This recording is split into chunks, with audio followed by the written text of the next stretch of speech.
Okay guys, so this time we're going to do a dihybrid cross. So the prefix di in a dihybrid means two genes or two different genes. And to get classic Mendelian inheritance, these two different genes are actually located, that the locus is on a different chromosome. So it might be chromosome 1 as the first gene and chromosome 6 as the second gene. Now, like any genetic cross, we're going to have 5 steps. So the first step is to write down the parental phenotypes. So this time we're going to do 2 different characteristics, and each characteristic is coded for by a different gene. So we're going to go, the height of plants is going to be gene number 1. And secondly, we could have, for example, the colours of the petals. So it might be the petal colour. And that would be our second gene. So I'm going to go for the height is going to be a dominant T. So that's the dominant allele which is expressed in the phenotype. So if there's one dominant allele, there'll be a dominant phenotype for that characteristic. If there's 2 dominant alleles, it will also be obviously homozygous dominant and therefore dominant phenotype. And I'm going to make it heterozygous. So for this first gene, the parent plant is going to have 1 dominant allele and 1 recessive allele. And for the second gene, the second characteristic, I'm also going to do a dominant phenotype, but a heterozygous genotype. So this first parent is going to be dominant T, recessive T, so that's heterozygous for the first gene, and dominant R and recessive R, and that's going to be heterozygous for the second gene. So this parent is going to be tall with red petals. So T is the dominant allele for height. So capital T, so that's for tall. The recessive allele is going to be for short, and that's only ever expressed in the phenotype if there's 2 of them. So homozygous recessive will be a short phenotype. The dominant R is for red petals, which is the dominant phenotype. And then the recessive allele for colour of the petals is the lowercase r, and that will be, in this case, the recessive colour, which is white petals. Okay. So the second parent is going to be the same phenotype. So it's going to be tall and it's going to have red coloured petals. And the genotype is going to be the same again, so it's going to be heterozygous for both genes. So the second parent will be exactly the same genotype as the first one. So here I've got the genotype of the parents, and underneath I'm just going to write the phenotype. So it's going to be tall with red petals times another parent, tall with red petals. Now, obviously we're going to put the gametes in circles underneath. So because each gene in the diploid cell would have 2 alleles, the gametes that are made from those diploid cells will be haploid. So for the first gene, we can't have 2 alleles, we can only have 1 allele in the gamete. And then from the second gene, we'll also have 1 allele in the gamete and not 2. So the first gamete we could get from this parent would be 1 dominant T, and from the second gene, 1 dominant R. So always put your gametes in circles because then it differentiates it from the next one. We could have in one of the gametes a dominant T, but this time it might be the recessive R allele, which codes for the white petal. We could also have from this parent a recessive T, and then from the other 2 alleles, we could have a recessive R or a dominant R. So I'll just go that gamete, and then the fourth gamete could be the recessive T with the recessive R. Okay. So they would be the gametes from the first parent plant. Now I'm just going to put little X because we're going to cross these gametes with the 4 gametes from the second parent, and because that's got the same genotype as the first one, it's going to have the same possible gametes that it could form. So I'll just put these underneath here.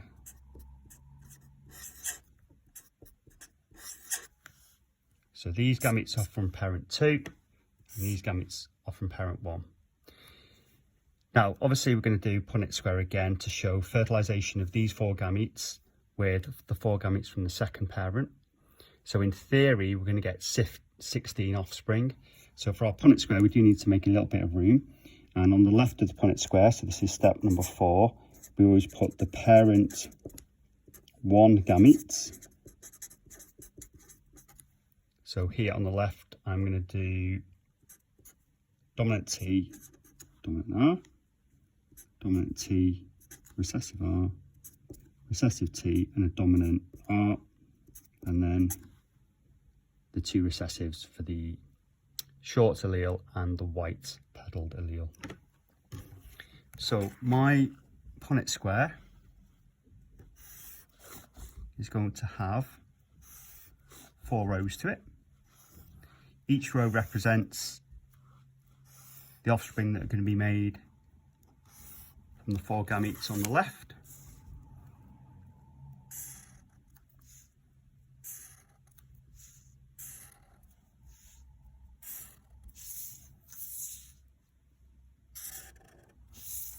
And then what we're going to do at the top, we'll have parent 2 gametes.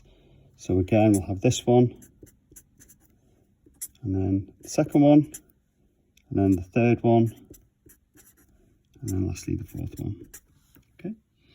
So the Punnett square represents a theoretical number of offspring that could be made from the random fertilisation of these 4 gametes with the 4 types of gametes that we have on the left here.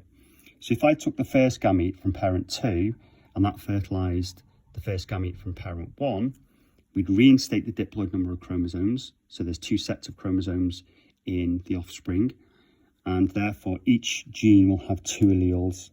So this is going to be homozygous dominant for the T allele, so it's going to be a tall plant, and it's going to have 2 dominant red alleles. So it's going to be homozygous dominant also for the colour of the petals, which would therefore, the phenotype would therefore be tall and red petals. Now the second one is going to again have 2 dominant T alleles, but this time it's going to be heterozygous for the second gene, because we've got the dominant R from the first gamete and the dominant R from the second gamete. However, the phenotype will be tall and red petals, which is actually the same as the first offspring on the left. The third individual that we could theoretically form would be a dominant T and a recessive T. So a dominant T from that gamete, a recessive T from that gamete, and then it will have the homozygous dominant 2 dominant alleles for the red petals. So again, this will be a tall plant with red petals. Now the third one here will be a dominant T, recessive T, dominant R, recessive R. So this offspring will be heterozygous for both genes.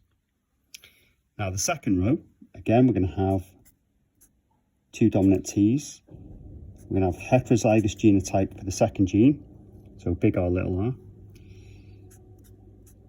However, we're going to differ in this one here because we've got homozygous dominant for the 2 T alleles, the dominant Ts, but this time we have 2 recessive white petaled alleles.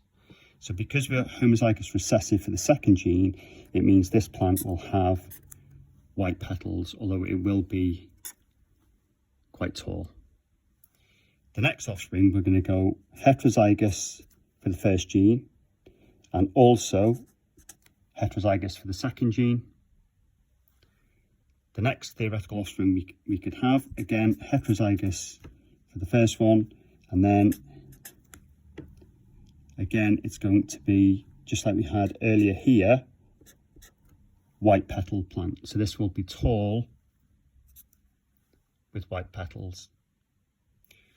Now, the third row, we're going to have heterozygous for the T allele, so it's going to have a phenotype of tall, and then it's going to be homozygous dominant for the second gene, so it'll have red petals.